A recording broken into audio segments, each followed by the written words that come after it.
Good morning प्यारे बच्चों। अब आप इस विषय के वीडियोस एक साथ भी देख सकते हैं।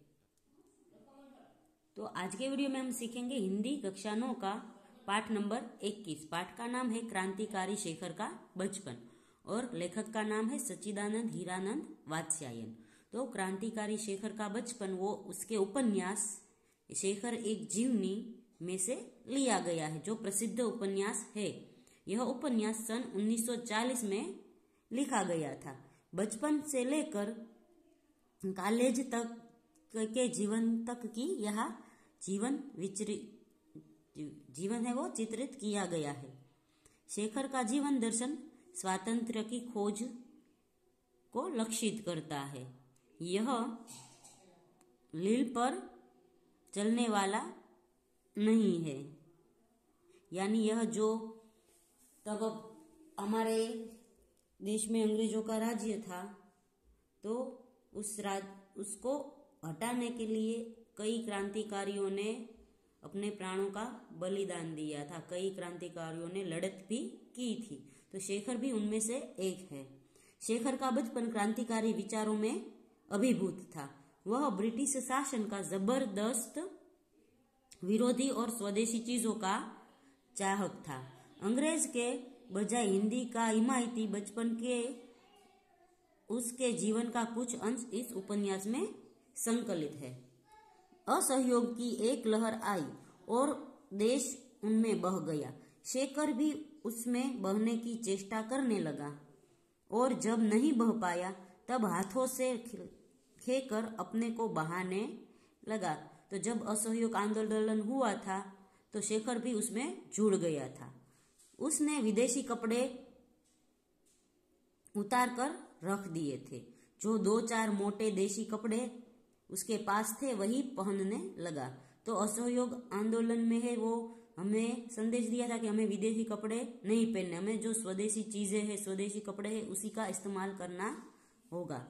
बाहर घूमने मिलने जाना उसने छोड़ दिया, क्योंकि इतने में देशी कपड़े उसके पास नहीं के बाहर जा सके। तो शेखर के पास इतने कपड़े नहीं थे कि वो हर जगह जाए और नए नए कपड़े पहने।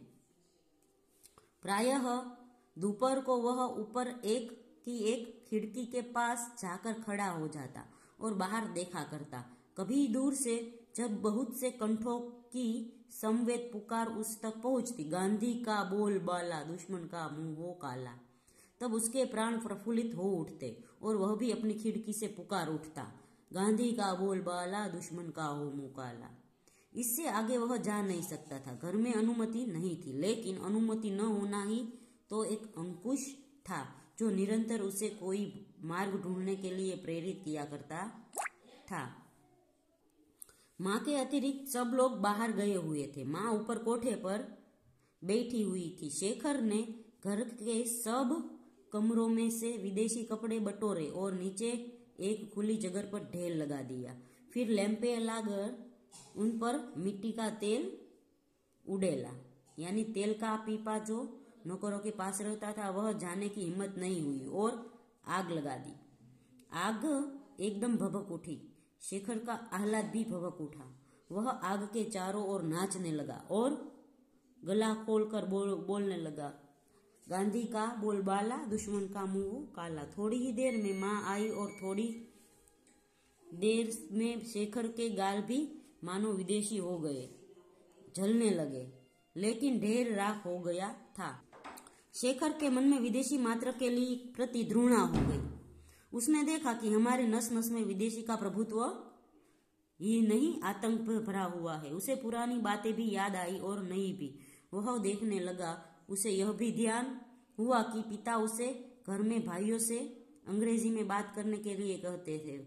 यह भी कि वह शैशव में अंग्रेजी बोलना जानता है, पर हिंदी में सीख रहा है। इसकी पहली आया ईसाई थी और अंग्रेजी बोलती थी। उसका पहला गुरु जिससे वो उसके दिन भर बात करता था, एक अमेरिकन मिशनरी था जो पढ़ता चाहे कुछ भी नहीं था, दिन भर अंग्रेजी की शिक्षा तो देता था।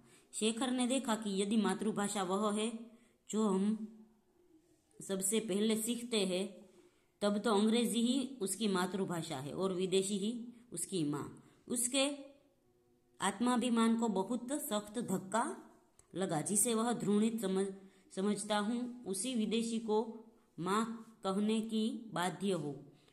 उसने उसी दिन से बड़ी लगन से हिंदी पढ़ना आरंभ किया और चेष्टा से अपनी बातचीत में से अंग्रेजी शब्द निकालने लगा।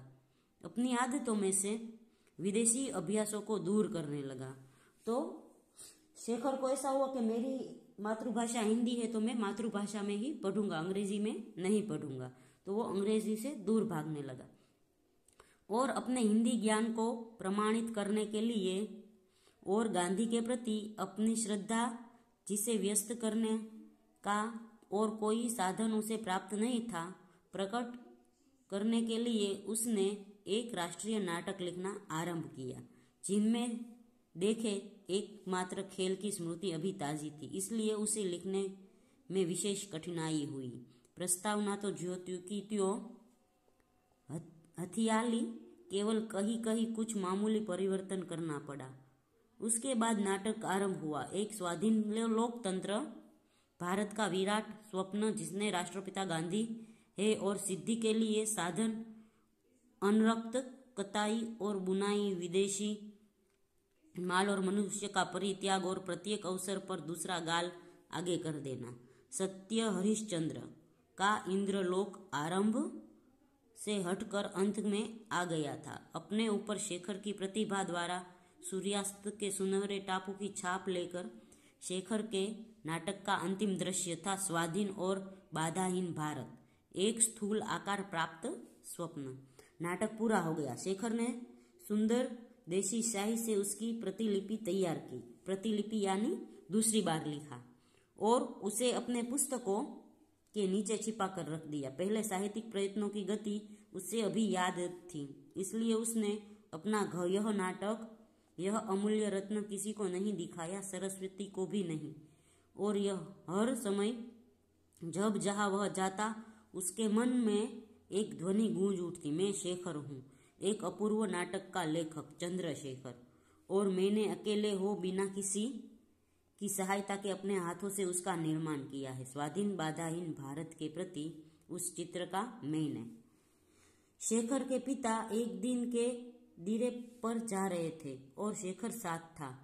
बांकीपुर स्टेशन पर सामान रखकर पिता और पुत्र वेटिंग रूम में बाहर टहल रहे थे। शेखर कुछ आगे, पिता पीछे पीछे। पास के एक लड़का आया और शेखर की ओर उन्मत्त होकर अंग्रेजी में बोला, तुम्हारा नाम क्या है?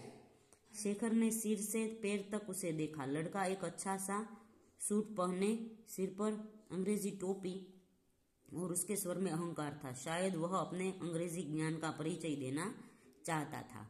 शेखर को प्रश्न बुरा और अपमानजनक लगा। उसने उत्तर नहीं दिया, कुछ इसलिए भी नहीं दिया कि पीछे पिता थे और पिता की उपस्थिति में बात करते वह झिझकता था।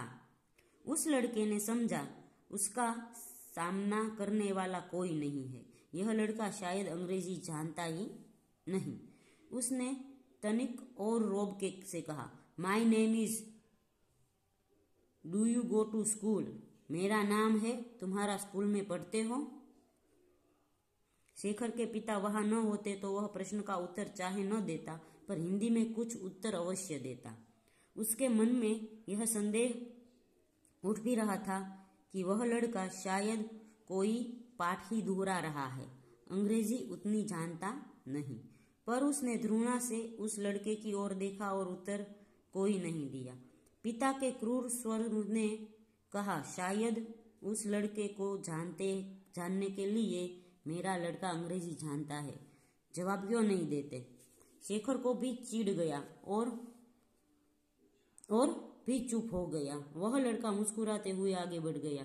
पिता ने कहा, इधर आओ। शेखर उनके पीछे पीछे वेटिंग रूम में गया तो पिता ने उसका कान पकड़कर पूछा, जवाब क्यों नहीं दिया? मुंह टूट गया है? तभी ट्रेन आ गई और शेखर कुछ उत्तर देने से या उत्तर न देने से, गुस्ताखी करने से बच गया। दूसरे दिन घर पर पिता ने माँ से कहा, हमारे लड़के सब बुद्धू है, किसी के सामने तो बोल नहीं निकलता। शेखर ने सुन लिया तो इस भाग में सिर्फ इतना ही। यहाँ हमने देखा कि बचपन से ही श्रेखर को है वो अंग्रेज और अंग्रेजी के प्रति नफरत थी। वो स्वाधीनता और स्वदेशी कपड़े पहनना चाहता था और असहयोग आंदोलन में जुड़ना चाहता था। तो बच्चों यहाँ पर पाठ खत्म होता है और इस पाठ से हमें यह सीख मिलती है कि हमें भी स्वदेशी वस्त्र, स्वदेशी चीज़ों का इस्तेमाल करना चाहिए। यदि हम स्वदेशी वस्त्र और चीज़ें पहनते हैं तो इससे हमारे देश की तरक्की होती है।